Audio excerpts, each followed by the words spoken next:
It's Veterans Day at Second Chance in our Second Chance closet for Nassau Humane Society. That, of course, is always a special day, and it's an especially special day here because every year, thanks to Kate Kiffin, we have just incredible memorabilia honoring veterans. And we have a really special treat for you today. We have Penny Landrigan, who's our director, and we have Kate. And Kate is going to actually give us a video tour of what you can see here at Second Chance today. Good morning. Welcome to our Veterans Day celebration at Second Chance. We've got wonderful treats here today provided by our volunteers, and Publix made our beautiful cake. We have punch. We have all kind of cookies and baklava and yum punch, like I said. All done in red, white, and blue. All done in red, white, and blue. Beautiful, beautiful table. So welcome to Second Chance, and I'd like to introduce you to Kate, who is the mastermind behind this wonderful occasion today. And Kate is a retired commander, Yes. but not the chief. She's the commander in the U.S. Navy. So Kate, take over. This is your baby. I was asked how this all came to be, and I had to think about it. It started about 5 years ago. We were having a big staff meeting, and Penny was going over the calendar, talking about all the events that were coming up. And I raised my hand and I said, "What about Veterans Day? What are we doing for Veterans Day?" And I got this funny look, and they says, "Well, why don't you do something for Veterans Day?" We did. As we say in the Navy, be careful what you ask for. So I started it, and it struck me that there were so many people that were coming in, not necessarily to shop, but just because they wanted to feel a sense of really being appreciated as a veteran. So every year it grew a little more from that. And then I would listen around to the community and the kinds of things that they thought should be celebrated as far as veterans, and I'd make mental notes of it for the next celebration. So that's how it came about. So let's move around the room a little bit and show you some of our displays. We tried to cover all the branches of the military, Yes, correct? we do. So we're starting on our window over here. So this window actually is chronological order. It celebrates the Army, which, as we know, evolved in the Army Air Corps, which then that branched off and you had the Air Force. So it's a bit of a history of that, starting with the Army all the way to the Air Force. And this is a scrapbook that my dad put together. He started out as in the Army. He was switched to the Army Air Corps, and at the time of his death, he was Air Force. But this scrapbook details the Army Air Corps after World War II, setting up consuls and embassies and whatnot in the Persian Gulf, which saw a different face after the Second World War. And then he became an Air Force officer. This is some of his memorabilia, except for the planes. The planes are actual replicas of planes that were flown by a resident of Fernandina Beach who had a very interesting history. His last job was he flew U-2 planes and actually flew with Francis Gary Powers. And so that's where a lot of this artwork and these planes come from, either my dad or the other Air Force veteran. And I'm proud to say that my dad was in the Army Air Corps, and he worked on the Flying Tigers, There you go. and proud of his service. We'll show you pictures of Penny's dad. This was donated to us by the VFW. I know, I just got it too. This is obviously a celebration of the Navy. It has some historical perspective to it as well, as the Navy has changed over the year from just a continental Navy to a world power. There's a bit of a heavy emphasis on submarines, and that's not by design but by accident, because this is a very heavy submarine community. But I wanted to capture various glimpses of naval history throughout America. This is part of the Marine Corps display, and it always captures the attention of people who come in here, and I like to see them pause and reflect because the Marines have done so much for our country, so many diverse roles, all of them very dangerous.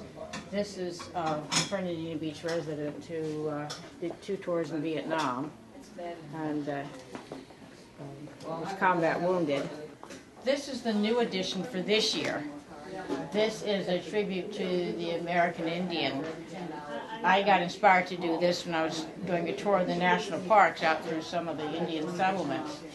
And I said, you know, this is part of our citizenry that tends to be forgotten in things. And they shouldn't have been, because they have a long history of service to our country. And they're most noted for what they called the code talkers. And they were the Choctaw Indians who would speak to each other in their native tongue and completely confused the Germans trying to decode the messages. This is a tribute to the military woman. A lot of these memorabilia are my personal ones from over the years, but we also had some contributions. A local resident who is a former woman Marine. That hat always gets a lot of attention. So many people that say they've never seen a woman's military Marine uniform. And then recently, I guess because the influence of feminism, a lot of books are coming out now about military women. And so many people don't understand that military women have been POWs over the years in large numbers. That would be nice, right? So I did a special tribute to the woman POW as well as the woman medical personnel. And this is a replica of the memorial in Washington, D.C., and it's to the Army nurses. And this is a tribute to the African American service members over the years. And this got an awful lot of attention last year. People know, conceptually that there's been the African American soldiers, but they didn't realize some of the dangerous missions that they were on, nor did they realize the degree of discrimination that they suffered not only while in the service but afterwards.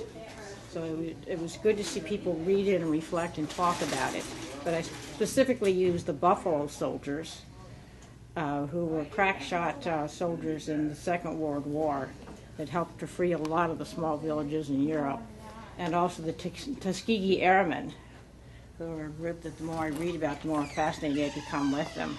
But they were top-notch pilots, and they suffered a lot of discrimination as far as being able to make rank while they were in the service, and then a lot of discrimination when they got out. They wouldn't be hired by the airlines or whatever.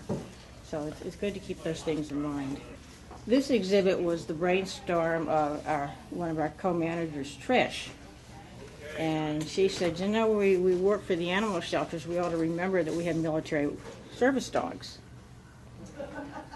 So I said, well, that's a great idea. So I went with that. I tried to get a military working dog to come, but I didn't allow enough time for that to happen. But I did get a lot of donations from some of the organizations.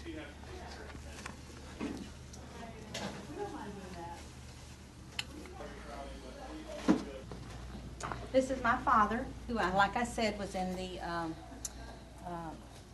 Army Air Corps. And he worked on the Flying Tiger airplanes.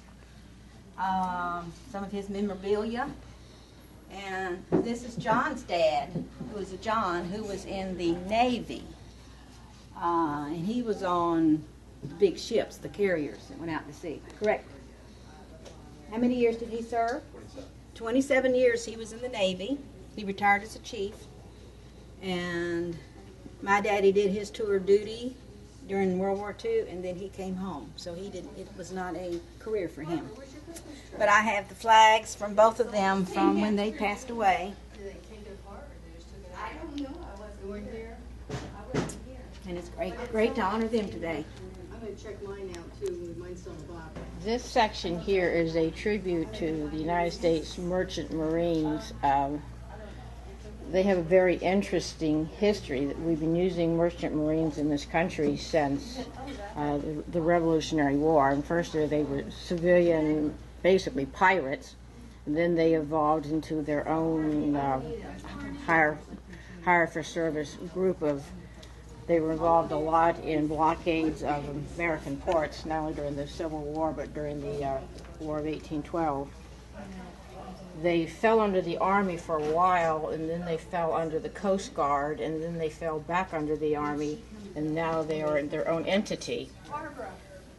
The most notable thing about them recently is that they had a high percentage of lost lives during the Second World War because they were being used to transport supplies and troops.